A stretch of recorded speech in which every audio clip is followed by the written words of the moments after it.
Houve uma noite em que ele orou, e o teto pareceu de ferro, nenhuma palavra subiu.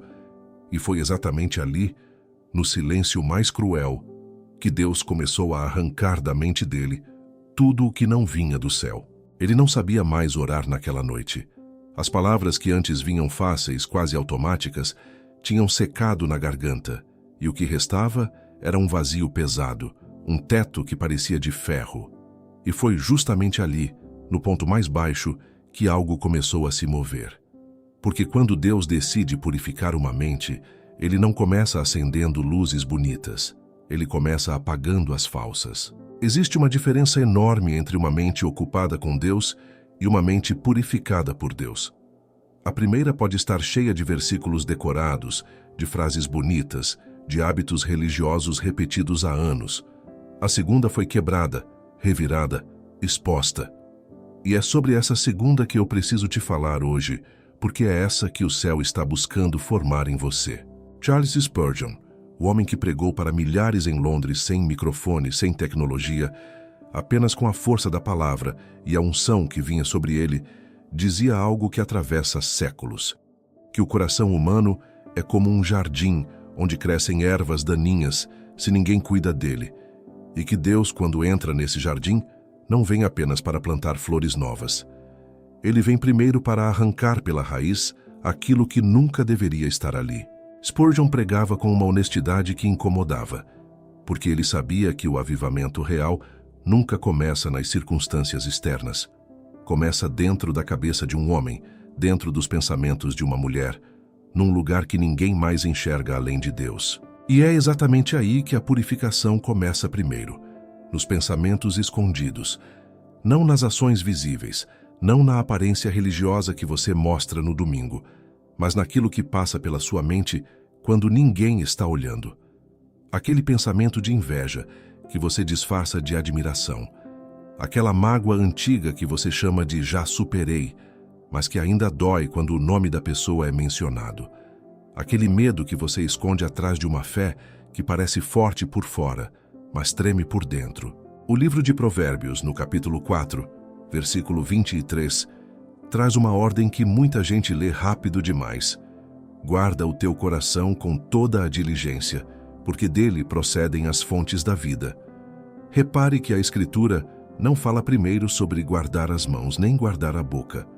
Fala sobre guardar o coração, a mente, o lugar onde tudo começa. E quando Deus decide agir de verdade numa pessoa, é exatamente ali que Ele coloca o dedo primeiro. Isso dói. Ninguém vai te preparar de verdade para o tanto que dói ser confrontado com pensamentos que você nem sabia que ainda carregava. Porque a purificação da mente não é um processo suave, não é uma sensação boa de paz instantânea.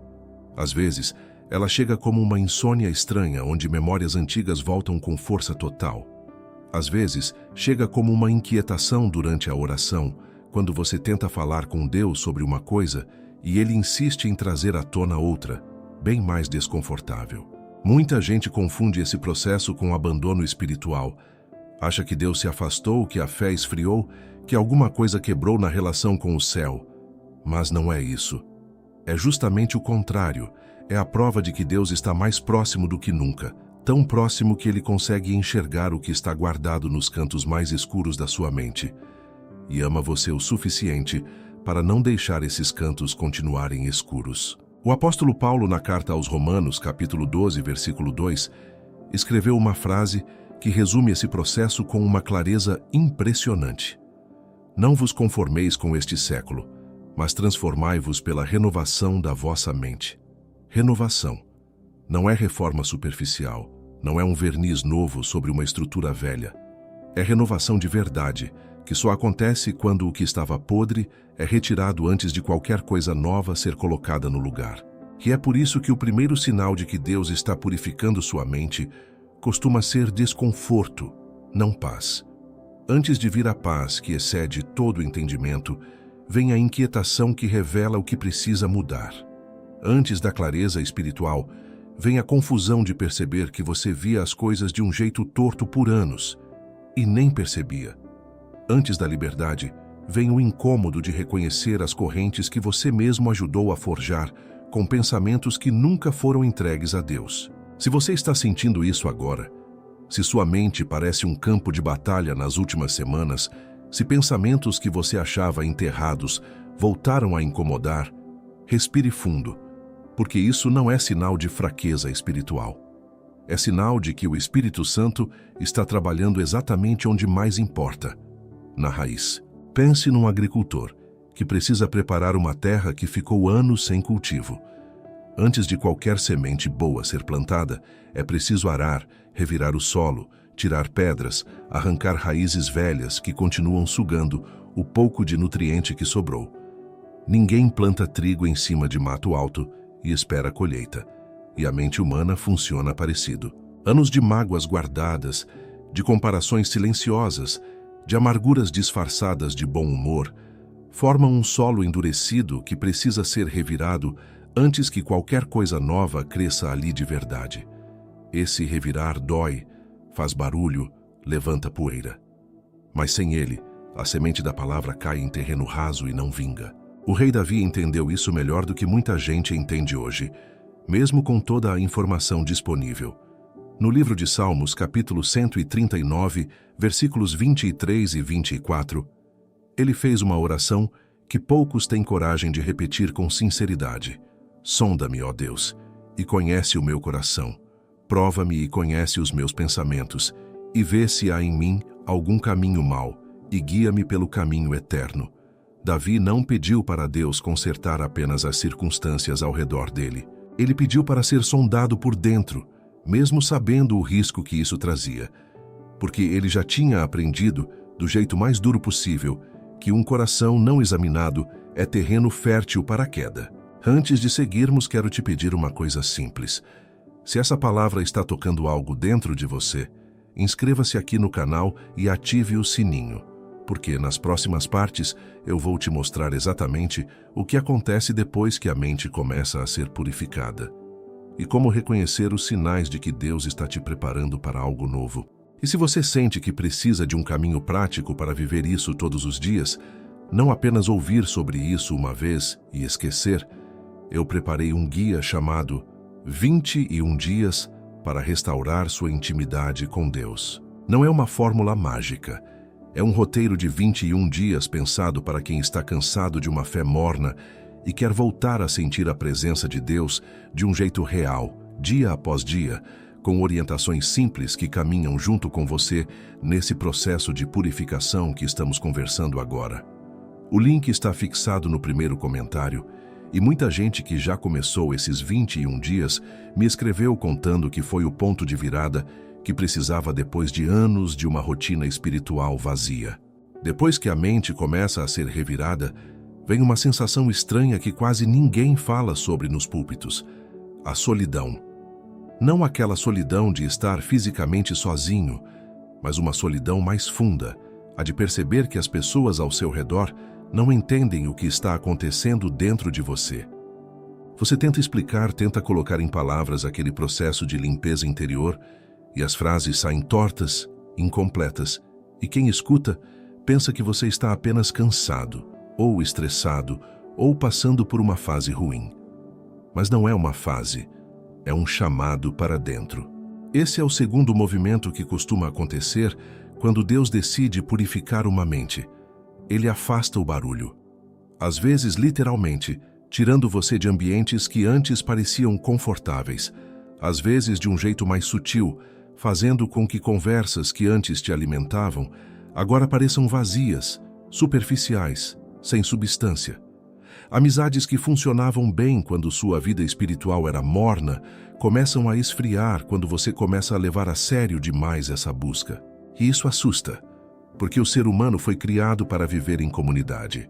E ficar isolado, mesmo que temporariamente, mexe com estruturas profundas de segurança. O profeta Elias viveu isso de um jeito impressionante.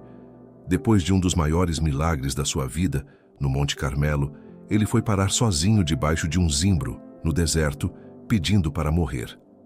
No primeiro livro de Reis, capítulo 19, o texto descreve Deus não aparecendo primeiro num vento forte, nem num terremoto, nem num fogo, mas numa voz mansa e delicada, depois de toda aquela agitação. Repare no detalhe. Antes da voz mansa veio o vento, o terremoto e o fogo. Tudo isso passando diante de Elias sem que Deus estivesse ali dentro. É como se o texto estivesse ensinando algo sobre o processo de purificação da mente. Primeiro, vem a turbulência, o barulho externo que parece revelação, mas não é. E só depois, no silêncio que sobra quando tudo isso passa, é que a voz verdadeira se faz ouvir. Isso explica por que tantas pessoas relatam um período de deserto espiritual, bem no momento em que mais precisavam de clareza. Não é castigo, é preparação. Deus tira o barulho para que você consiga escutar o que Ele quer te dizer, sem as interferências de sempre, sem as opiniões de todo mundo, sem os conselhos bem-intencionados que, na verdade, só abafam a voz que importa. Junto com essa solidão, chega também uma clareza desconfortável sobre padrões antigos. Você começa a perceber, quase contra a sua vontade, os ciclos que se repetem na sua vida. O mesmo tipo de discussão, o mesmo tipo de decepção, a mesma reação impulsiva diante de determinadas situações. E percebe também que esses padrões não nasceram agora, vêm de longe, de anos, às vezes de décadas, moldados por feridas que nunca foram tratadas de verdade, apenas cobertas com uma camada fina de religiosidade. É nesse ponto que muita gente desiste do processo. Preferem voltar para a vida morna, previsível, onde os pensamentos incômodos ficam guardados numa gaveta e a rotina espiritual se resume a hábitos automáticos que não exigem confronto nenhum. Mas quem persiste, quem aceita atravessar esse deserto sem sair correndo dele, começa a notar uma mudança sutil. Os mesmos gatilhos que antes explodiam em raiva ou em desespero começam a perder força. Não porque as circunstâncias mudaram, mas porque a raiz que alimentava aquela reação está sendo tratada. O livro de Jeremias, capítulo 17, versículo 9, traz uma frase forte sobre esse território interior. Enganoso é o coração, mais do que todas as coisas, e perverso, quem o conhecerá? Essa pergunta não é retórica à toa. Ela expõe uma verdade incômoda. Ninguém, sozinho, consegue realmente enxergar tudo o que está escondido dentro de si. Por isso, o processo de purificação não pode ser feito apenas com esforço próprio, com força de vontade, com listas de coisas para parar de fazer. Ele exige uma presença maior, capaz de enxergar além do que os nossos próprios olhos alcançam. E é exatamente aqui que muita gente confunde purificação com autopunição. Começam a se culpar excessivamente por cada pensamento ruim que surge, entram numa espiral de condenação que não vem de Deus, mas de uma interpretação distorcida do que significa ser confrontado. A convicção que vem do Espírito Santo aponta um caminho, traz esperança de mudança, gera um desejo genuíno de se aproximar mais.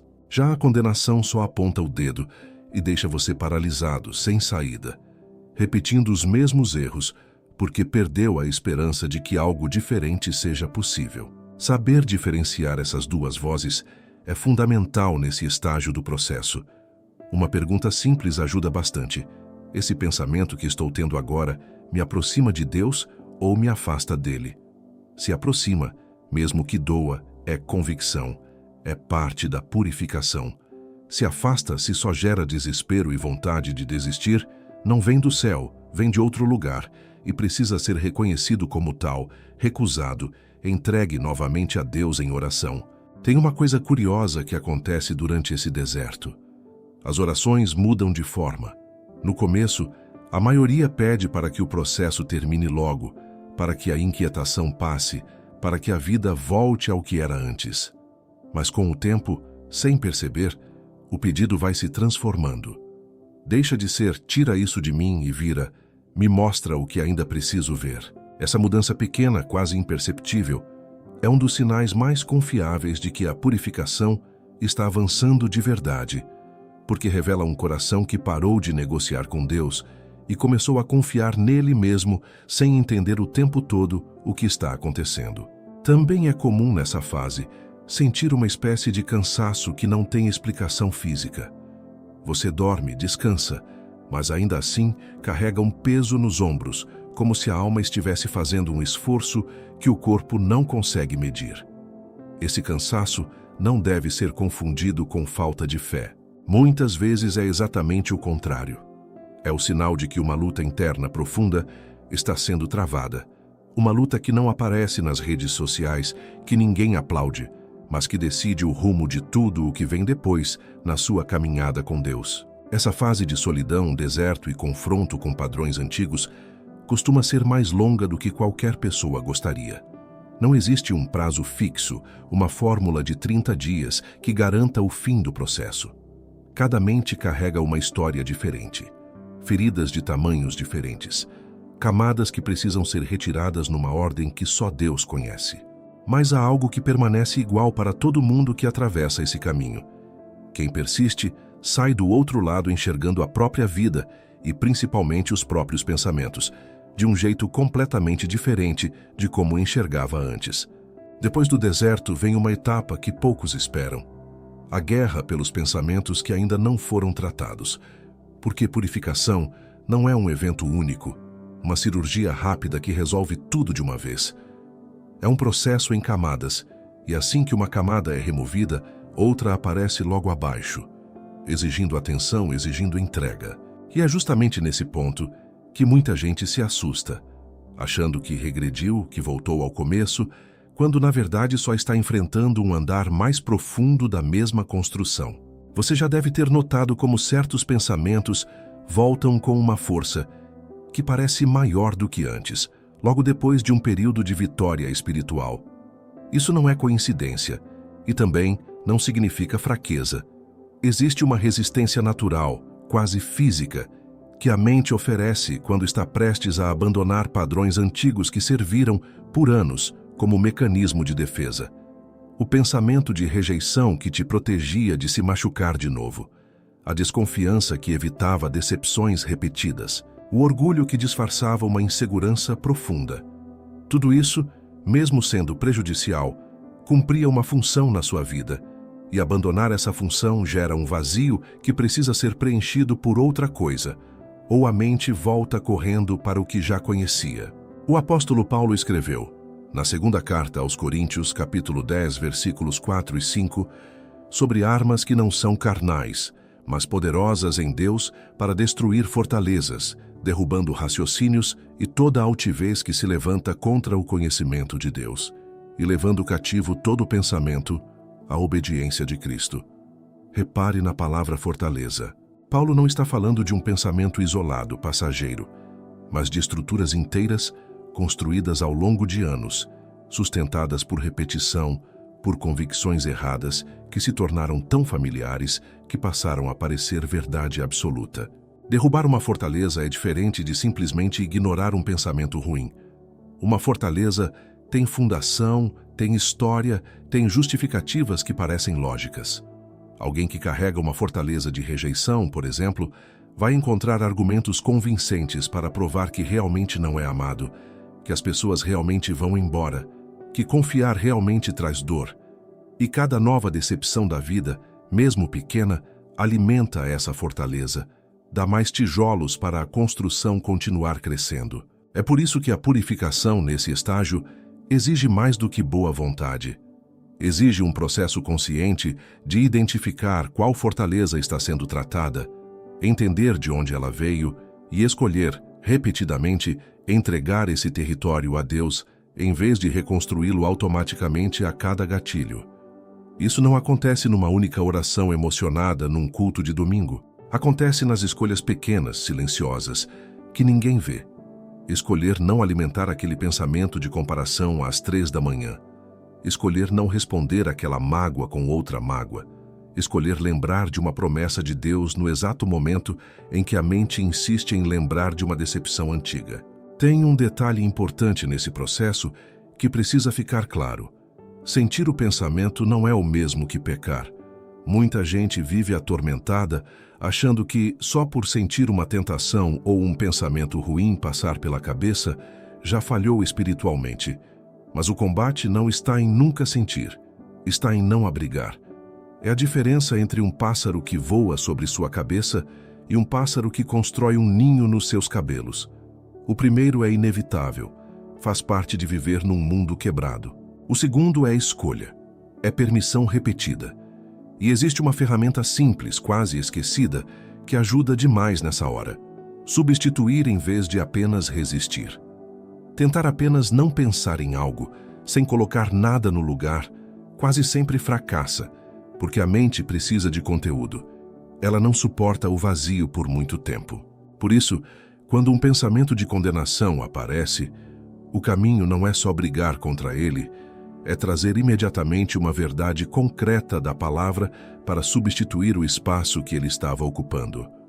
Não é mágica, é disciplina, repetida centenas de vezes, até que o novo caminho neural, para usar uma linguagem mais atual, se torne mais forte do que o antigo. O livro de Filipenses, capítulo 4, versículo 8, ensina exatamente essa prática, quando fala em pensar no que é verdadeiro, no que é honesto, no que é justo, no que é puro, no que é amável, no que é de boa fama, se há alguma virtude, se há algum louvor. Não é uma sugestão de positividade forçada, é uma estratégia de guerra mental, um direcionamento ativo do foco para longe das fortalezas que ainda tentam se reconstruir. Vale reconhecer também que esse combate cansa. Ninguém atravessa essa fase sem momentos de desânimo, sem perguntar internamente se vale a pena continuar lutando contra pensamentos que parecem sempre voltar. E é justamente nesses momentos de cansaço que a purificação mais avança, porque é quando a pessoa aprende a depender de uma força que não é a própria. A vitória, nesse estágio, raramente vem de um esforço isolado e heróico. Vem de uma dependência diária, quase teimosa, de buscar a Deus de novo, e de novo, e de novo, mesmo quando a sensação é de estar repetindo o mesmo combate sem avanço visível. Existe também um sinal que costuma passar despercebido nesse período: a sensibilidade maior às palavras que você mesmo usa. Alguém em processo de purificação começa a notar, quase incomodado, a quantidade de reclamação que sai da própria boca, a facilidade com que a crítica aparece antes do elogio, a rapidez com que uma frase negativa se forma antes mesmo de ser pensada com cuidado. Isso não é coincidência. A língua, como escreveu Tiago em sua carta, capítulo 3, é como um leme pequeno que direciona um navio inteiro.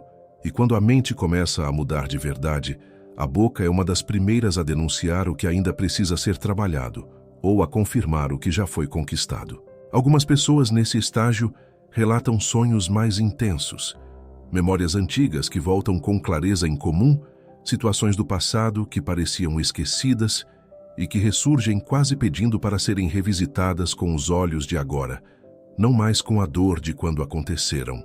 Isso também faz parte do processo.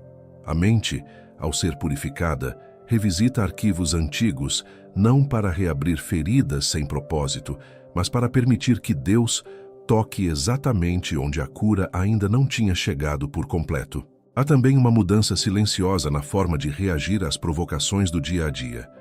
Coisas que antes tiravam o sono, um comentário mal educado, uma injustiça pequena, uma fila que não anda, começam a perder o peso de antes.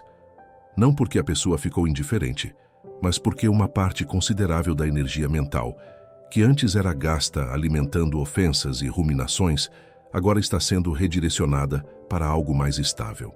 É um efeito colateral bom desse combate. Quanto mais fortalezas antigas vão caindo, menos combustível sobra para as pequenas irritações do cotidiano crescerem a ponto de dominar o humor de um dia inteiro. Chega um momento no meio desse processo em que a purificação começa a ficar visível para além de você mesmo. Não é mais só uma luta interna, silenciosa, travada em pensamentos que ninguém enxerga.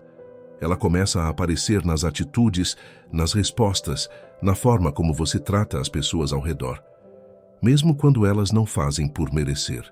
E é curioso perceber que muitas vezes é justamente nesse momento que as maiores provações chegam, como se a vida quisesse testar se a mudança é real ou apenas uma fase passageira. Isso não é acaso, nem falta de sorte, nem coincidência de calendário. Existe uma lógica espiritual nisso que precisa ser entendida com clareza. De que adianta uma mente purificada se ela nunca é colocada à prova? A paciência que você desenvolveu durante o deserto precisa ser testada numa fila lenta, numa conversa difícil, numa injustiça no trabalho. O perdão que você trabalhou durante meses de oração precisa ser testado justamente diante da pessoa que mais te feriu. Não porque Deus goste de te ver sofrer, mas porque uma virtude que nunca foi testada ainda não provou se realmente criou raiz ou se ficou apenas na intenção.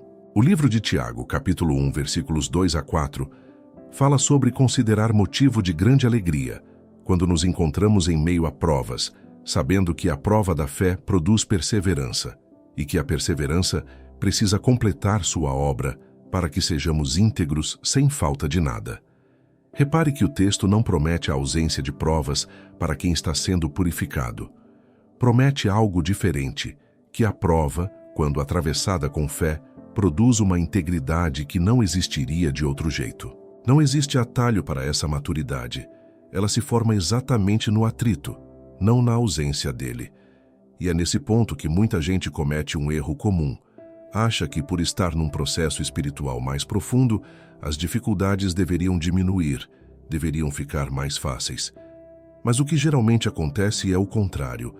As provas ficam mais específicas, mais direcionadas, exatamente ao ponto que ainda precisa de trabalho. Alguém que está trabalhando a paciência vai enfrentar mais situações que exigem paciência, não menos. Alguém que está aprendendo a confiar vai passar por circunstâncias que parecem, à primeira vista, motivo para desconfiar de tudo e de todos. Essa fase revela também uma diferença enorme entre reagir e responder. Reagir é automático, movido pela emoção do momento, quase sempre repetindo padrões antigos que a mente já conhece de cor. Responder exige uma pausa, mesmo que pequena, um espaço entre o estímulo e a atitude, onde a pessoa escolhe conscientemente o que fazer com aquele impulso inicial. É exatamente nesse espaço que a purificação da mente se mostra mais evidente. Onde antes havia explosão imediata, agora existe um intervalo, mesmo que de poucos segundos, suficiente para lembrar de uma verdade maior antes de agir. Isso não significa se tornar uma pessoa sem sentimentos, fria, distante das próprias emoções. Muito pelo contrário. A purificação não elimina a sensibilidade, ela refina o que é feito com essa sensibilidade. Você continua sentindo raiva diante de uma injustiça, continua sentindo tristeza diante de uma perda, continua sentindo medo diante do desconhecido. A diferença está no que acontece depois de sentir. Antes, o sentimento comandava a ação de imediato. Agora, o sentimento é reconhecido, entregue em oração, e só depois disso vem a decisão sobre o que fazer com ele.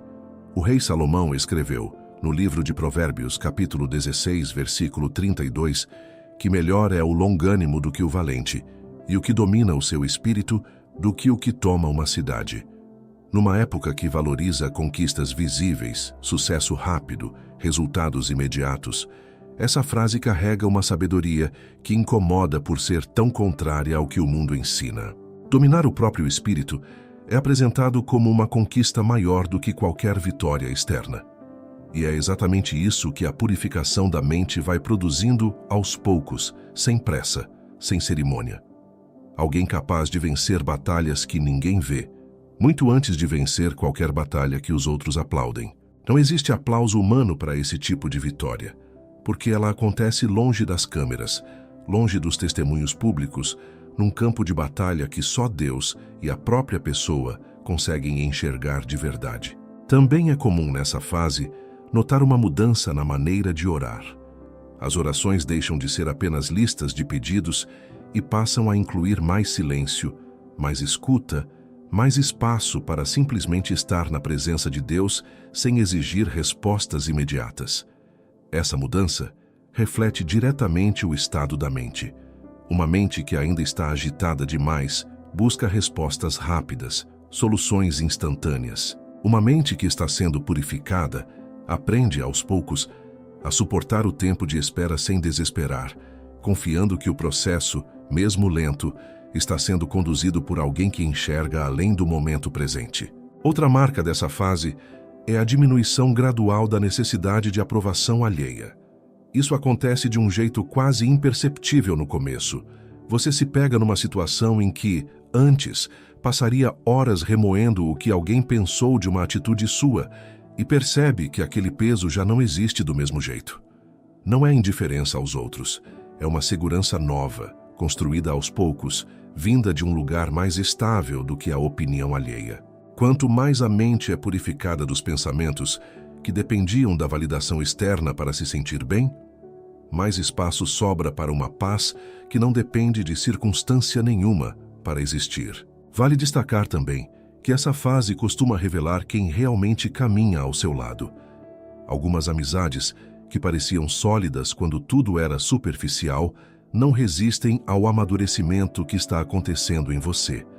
E outras, que talvez nem fossem tão próximas antes, ganham profundidade justamente porque conseguem acompanhar essa nova forma de pensar, de reagir, de enxergar a vida.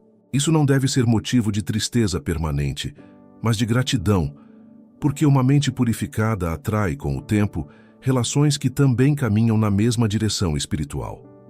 E quando essas novas conexões aparecem, elas costumam trazer um alívio silencioso, a sensação boa de finalmente ser compreendido sem precisar explicar tudo com tantas palavras. Talvez você esteja neste exato momento no meio de uma prova que parece grande demais, específica demais, quase feita sob medida para expor o ponto mais frágil que ainda existe dentro de você. Se for esse o caso, saiba que isso não é sinal de abandono.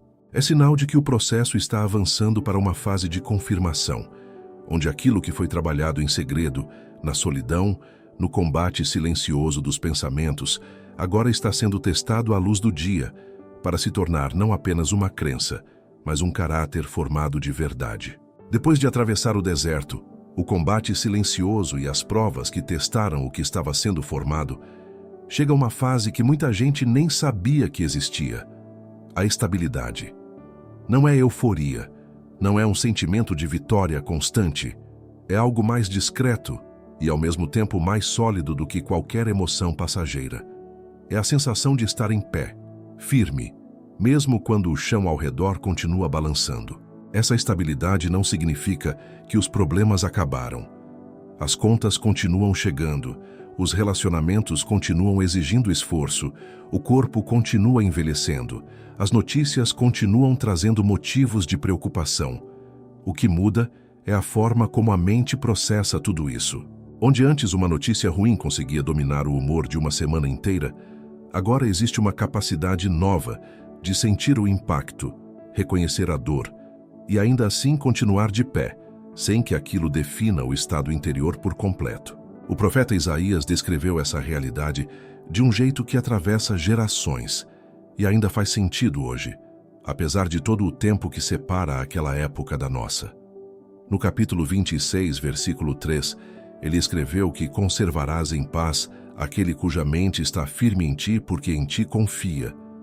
Repare que a paz descrita ali não depende das circunstâncias externas estarem resolvidas, depende de onde a mente está fixada. Uma mente purificada, treinada ao longo de meses ou anos para retornar constantemente a Deus, em vez de se perder em ansiedade, começa a experimentar essa paz de um jeito que antes parecia impossível de alcançar. Há um detalhe importante nessa fase que precisa ser dito com honestidade. A purificação não produz uma pessoa perfeita, sem falhas, sem momentos de recaída. Ainda existem dias ruins, ainda existem pensamentos que tentam voltar, ainda existem situações que pegam de surpresa e provocam reações que a pessoa gostaria de não ter tido. A diferença não está na ausência de imperfeição, está na velocidade da recuperação. Antes, uma queda podia significar semanas ou meses afastado de Deus, mergulhado em culpa. Agora, a queda ainda dói, ainda incomoda, mas o caminho de volta é mais curto, mais direto, porque a mente já aprendeu onde encontrar o socorro. Essa capacidade de se recuperar rápido é talvez um dos sinais mais confiáveis de que a purificação avançou de verdade. Não é a ausência de erro que prova maturidade espiritual, é a rapidez com que a pessoa reconhece o erro, se arrepende sem se afundar em condenação e retoma o caminho sem precisar reconstruir tudo do zero. Isso lembra uma criança aprendendo a andar. Ela cai, Mas não fica no chão chorando por horas. Ela se levanta, ainda insegura, mas se levanta, porque o objetivo de andar continua maior do que o medo de cair de novo. Outro fruto dessa fase é uma capacidade renovada de perceber a voz de Deus em meio ao barulho comum do dia a dia. Não são apenas revelações grandiosas, momentos extraordinários de êxtase espiritual. É algo mais sutil. Um versículo que vem à mente exatamente na hora certa. Uma paz inexplicável antes de uma decisão importante. Um desconforto interior que avisa para não seguir determinado caminho, mesmo sem uma razão lógica aparente. Essa sensibilidade não nasce do nada. Ela é fruto direto de uma mente que passou por um processo longo de limpeza e que agora consegue distinguir com mais clareza o que vem do céu e o que vem apenas do próprio cansaço, da própria ansiedade ou de influências externas. O livro de Romanos, capítulo 8, versículo 6, traz uma frase que resume boa parte do que está sendo descrito aqui. A inclinação da carne é morte, mas a inclinação do espírito é vida e paz. Duas inclinações, dois caminhos possíveis para a mente seguir a cada momento do dia. A purificação não elimina a possibilidade de escolher o caminho errado, mas fortalece a capacidade de reconhecer, cada vez mais rápido, qual caminho está sendo seguido e de corrigir a rota antes que o afastamento se torne grande demais. Existe também, nesse estágio, uma mudança perceptível na maneira de enxergar o propósito da própria vida.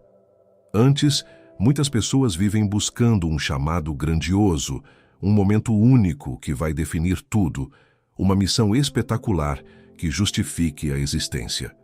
Depois da purificação, o propósito começa a ser encontrado nas coisas simples, na fidelidade do dia a dia, no cuidado com quem está por perto, na constância de buscar a Deus mesmo quando nada de extraordinário parece estar acontecendo.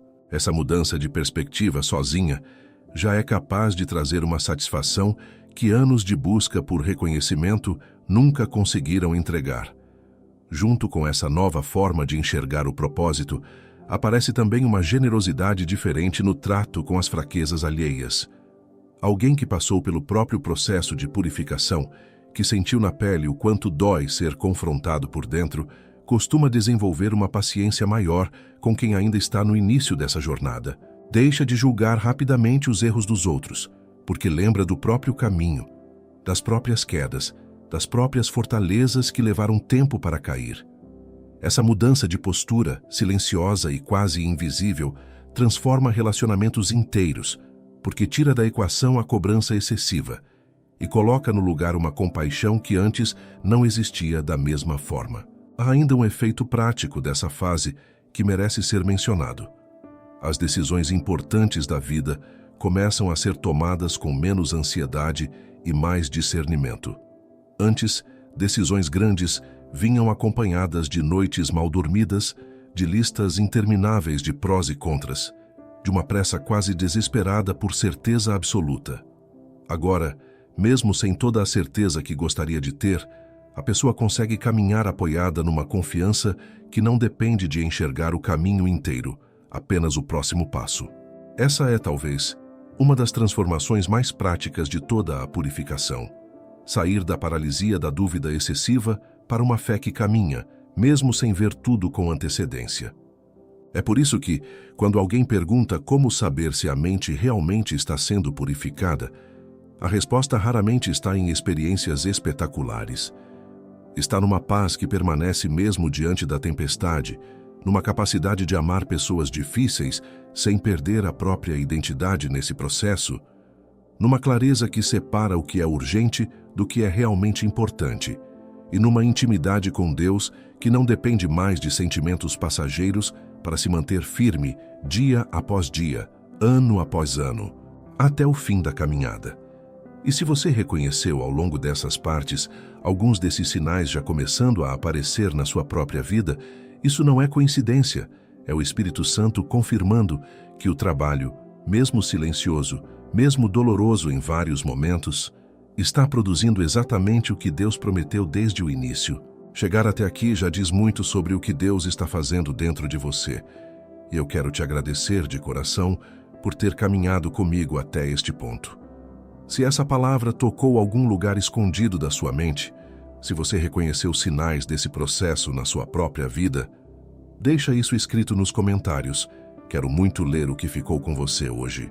Deixa o like e se inscreve aqui no canal, porque toda semana trago novas mensagens para te ajudar a caminhar com mais discernimento e mais intimidade com Deus.